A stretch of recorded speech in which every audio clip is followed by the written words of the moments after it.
Hello everyone, welcome to my channel. Students, today I have brought for you again मैं लेकर आया हूँ 2023 में CGL की परीक्षा में पूछे गए प्रश्नों का हल।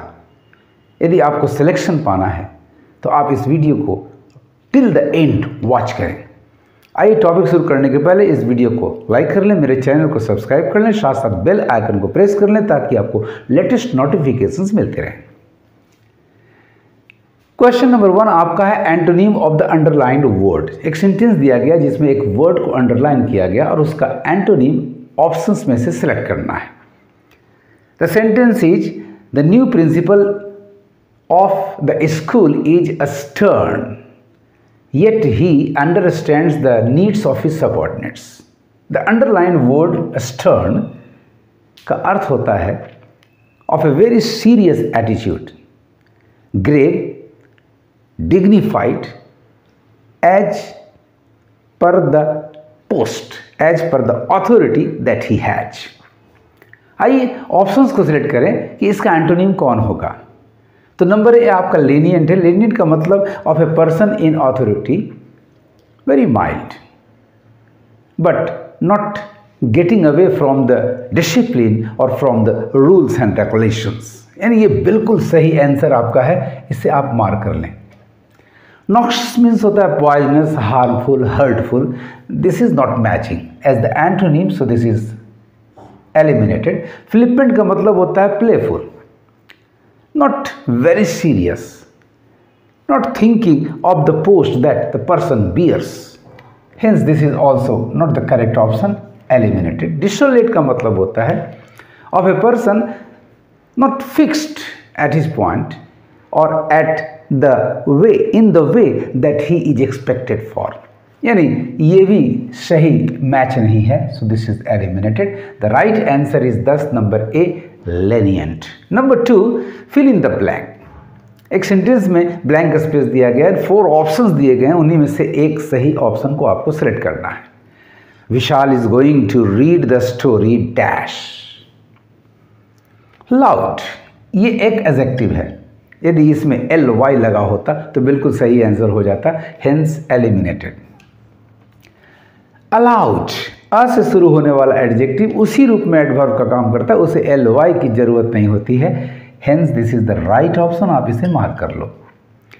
अलाउ, अनुमति प्रदान करना, अलाउड अनुमति प्रदान किया गया, सी का ही वो पास्ट टेंस फॉर्म है, अतः इस तरह का अर्थ हमें नहीं चाहिए। We require an adverb to fill in the blank, so the right answer is number B, allowed. Vishal is going to read the story aloud. Question number 3 is jumbled sentences. 4 sentences दिए गए in a jumbled order. You have to find out the correct order in order to give a complete passage in a coherent way. आइए sentences को पढ़ते हैं। Many fitness trainers encourage their clients to include these.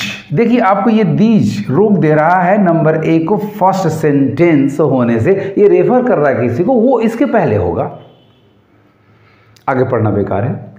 Number B,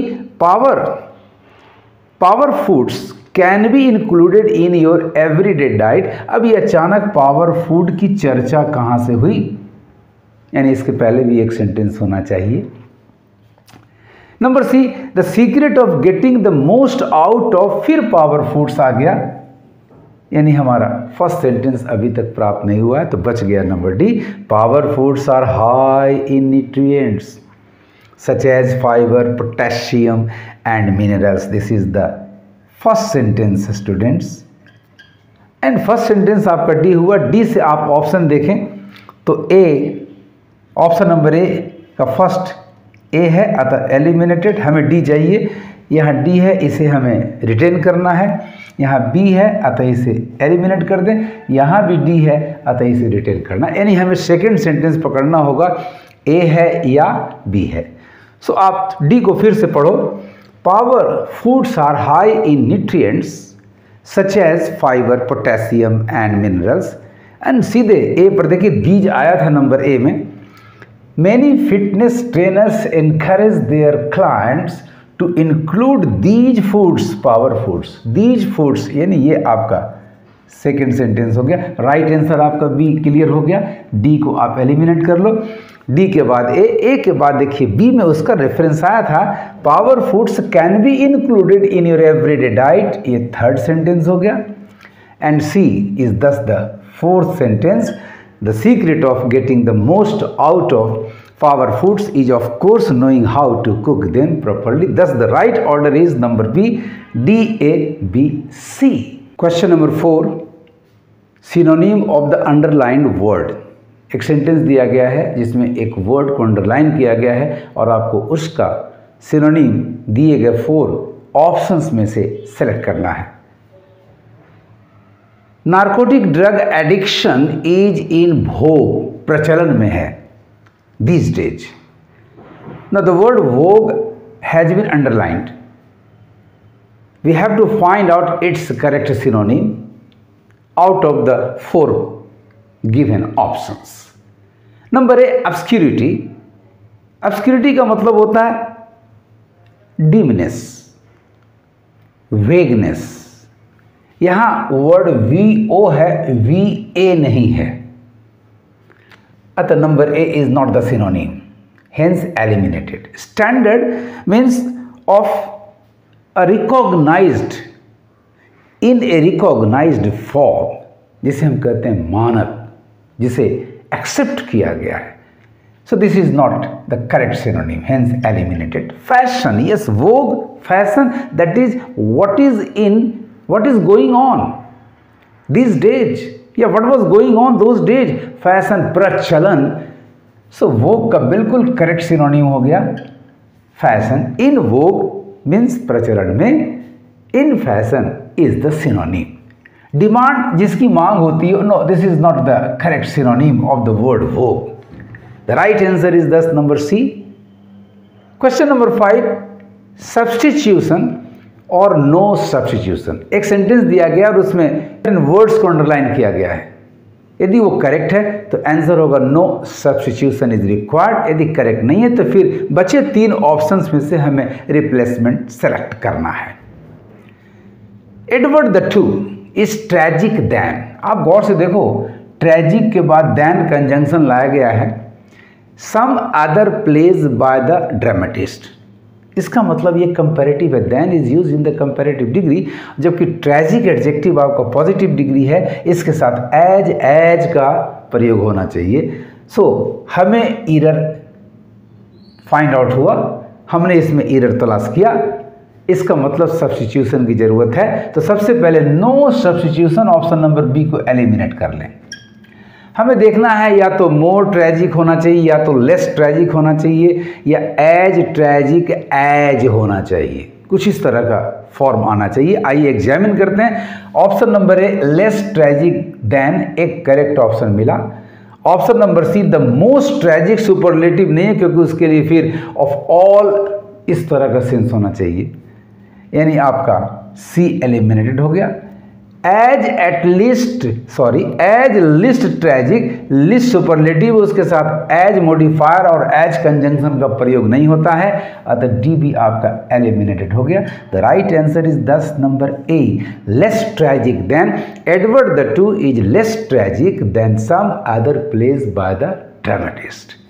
question number 6, passive to active दिया गया sentence passive voice में है, आपको सही active voice sentence find out करना है। The sentence is my request should be considered. My request should be considered मतलब ये रिक्वेस्ट है जिसका पैसिव किया गया है, तो एक्टिव में प्लीज होना चाहिए। आइए देखते हैं। प्लीज ए में है, प्लीज सी में है, प्लीज डी में है, नंबर बी में प्लीज नहीं है, ये तो कमांड की तरह हो गया, अतः बी एलिमिनेटेड हो गया।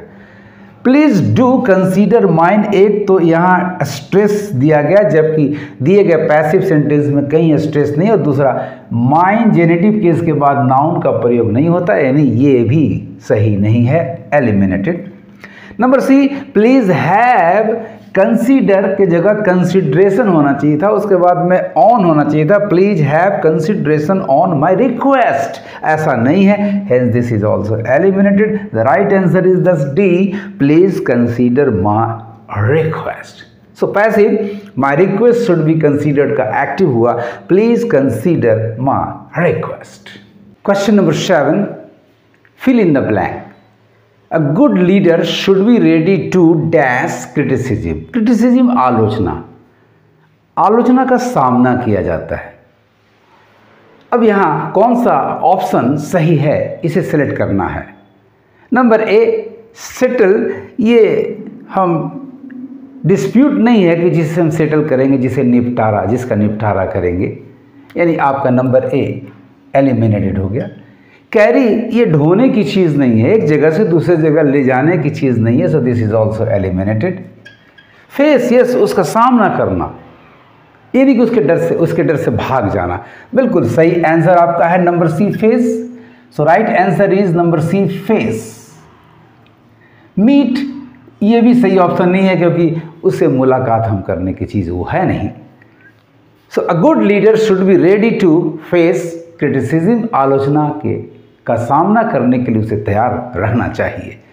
Number 8, one word substitution, the given word phrase is wilful destruction, एकदम मनमाने ढंग से विनाश करना, कोई रोक टोक नहीं है, जिसकी लाठी उसकी भैंस, दंगे वगैरह के समय में जैसा अभी बांग्लादेश में चल रहा है, ऐसा होता है। Number A disaster, number B calamity, ये दोनों एक चीजें हैं। प्राकृतिक आपदा, बाढ़, भूकंप, लैंडस्लाइड, एवलांच से, अतः ये दोनों के दोनों एलिमिनेटेड हो गए। कंबशन, ये एक तरह से जलन की क्रिया है, दहन कहते हैं इसको, internal combustion engine, external combustion engine, यानी ये भी आपका सही ऑप्शन नहीं है। The right option is this number D, sabotage, तोड़फोड़, wilful destruction. So right answer आपका नंबर डी हो गया, sabotage. Number 9, fill in the blank, फिर एक सेंटेंस है जिसमें एक ब्लैंक स्पेस दिया गया और उसके लिए 4 ऑप्शंस हैं, सही फिलर को फाइंड आउट करना है। The house they bought was dash spacious than, देखिए आपका स्पेसस के साथ देन मिल गया, इसका मतलब कंपैरेटिव डिग्री है, तो यहाँ मॉडिफायर हमें मोर चाहिए या लेस चाहिए than their previous one. Most superlative होता है, अतः इसकी जरूरत यानी जो कि देन के साथ कभी सुपरलेटिव होगा नहीं, मोस्टली कभी कंपैरेटिव या सुपरलेटिव मॉडिफायर नहीं होता, so this is eliminated. As positive degree में सिमिलरिटी के अर्थ में कंपेयर करने के काम आता है, so this is eliminated. Number D is this the right option. So filler हमारा फाइंड आउट हो गया students, this is more. So the house they bought was more spacious than their previous one.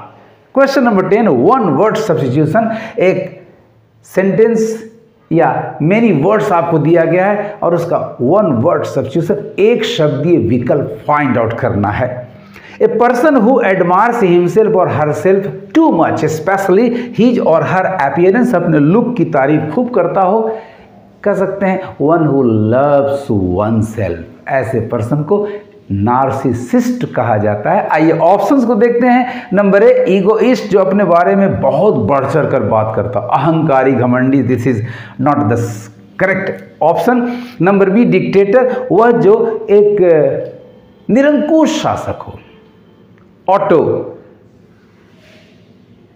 हो, किसी की बात नहीं सुनता और अपनी मनमानी, जैसे हिटलर, जैसे Mussolini, this is also not the correct option.